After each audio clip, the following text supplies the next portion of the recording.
The phone rings. Your new tenant is on the line, speaking rapid-fire Spanish. You catch the words baño and agua, and you know there is a dripping ceiling in the bathroom. You panic, reach back to your high school Spanish, and blurt out, mañana. You hang up, assuming you just scheduled the repair technician to show up tomorrow. But the tenant waits in the apartment all day. The technician never arrives because a specific time window was never set. What started as a simple, easily fixable drip sits pooling for another 48 hours. When a leak runs for 2 days because of a misunderstanding, water saturates the drywall and seeps into the subfloor. By the time you realize the mistake, a $50 plumbing fix has evolved into a full-scale mold remediation project. This heat map shows the demographic breakdown of the U.S. Southwest. Phoenix has one of the highest proportions of Spanish-speaking residents in the country, with many neighborhoods communicating primarily in Spanish. Generic language apps teach you how to order coffee, not how to manage properties. Pulling out Google Translate to negotiate a legally binding lease or explain a maintenance procedure creates a confusing, error-prone mess that leaves you completely exposed. Success in this market doesn't require total fluency. It requires the job-specific vocabulary that ensures your instructions are understood and your property interests are protected from the start. The working relationship starts at the lease signing.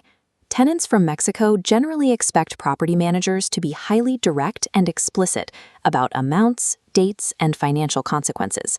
There are 3 non-negotiable terms you must use: el contrato de arrendamiento for the lease agreement, el depósito de seguridad for the security deposit, and finally, la renta for the rent. The English phrase normal wear and tear doesn't map cleanly to Spanish. A literal translation to daño normal implies intentional damage or assigned fault. The correct legal phrase is desgaste normal de uso. Using that incorrect phrase at the lease signing practically guarantees a frustrating, bad faith dispute over the security deposit on move-out day. Once the lease is signed, you enter the mid-lease phase, where daily maintenance requests and routine communication dictate the overall health of the building. This brings us back to that word, mañana. In casual Mexican Spanish, it can mean tomorrow, sometime soon, or eventually.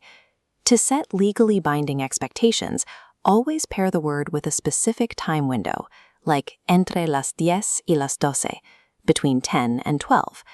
When a tenant reports a problem, responding with voy a crear una orden de trabajo, I'm going to create a work order, reassures them that a formal process has actually begun.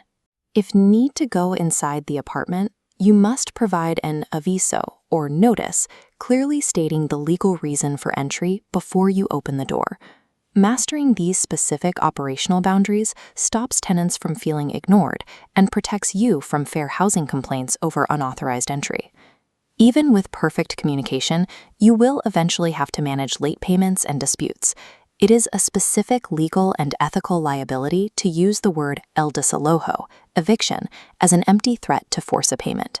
Tenants take this word very seriously, and using it without a factual basis instantly breaks the relationship. Maintaining respect also requires navigating cultural registers.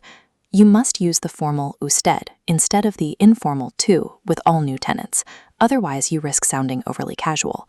You also have to understand local phone etiquette. If a tenant answers your call by saying bueno, they aren't signaling that the call is going well. That is simply the standard Mexican equivalent of saying hello.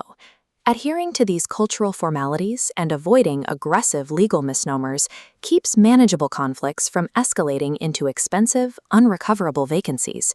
Bridging this communication gap delivers a concrete financial return. You get faster maintenance turnarounds, no time wasted in small claims court, and consistently higher tenant retention. Over time, a tenant may naturally shift from using the formal usted to the informal tú. This linguistic shift signals that you have moved past the initial barriers of a new contract and into a functional professional partnership. But memorizing a static vocabulary list is useless if you cannot actively recall those words under the pressure of a live maintenance emergency.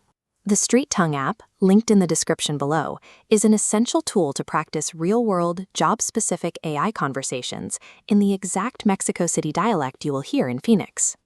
We want to hear your stories down below. What is the most costly misunderstanding you have ever experienced at work due to a language barrier or a bad translation? Let us know in the comments.